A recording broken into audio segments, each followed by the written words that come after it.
Berdasarkan Sahih Muslim dan tafsir Ibn Kathir, Rasulullah sallallahu alaihi wasallam bersabda, sesungguhnya amalan-amalan itu bergantung pada niat dan sesungguhnya setiap orang akan mendapat apa yang diniatkannya. Hadis Bukhari dan Muslim.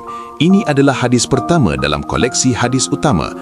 Dalam surah Al-Bayyinah ayat 5, Allah berfirman, padahal mereka tidak disuruh kecuali supaya menyembah Allah dengan memurnikan ketaatan kepadanya dalam agama yang lurus. Imam Al-Ghazali dalam Ihya Ulumuddin menulis, ikhlas itu seperti garam dalam makanan, tidak nampak tetapi menentukan rasa. Amalan tanpa ikhlas seperti makanan tanpa garam, kelihatan tetapi hambar. Terdapat kisah menakjubkan dalam Siyar A'lam An-Nubala tentang seorang ulama yang bersembunyi dari pujian. Apabila orang ramai datang untuk belajar, dia berkata, belajarlah tetapi jangan puji aku. Sesungguhnya aku takut amalanku menjadi sia-sia.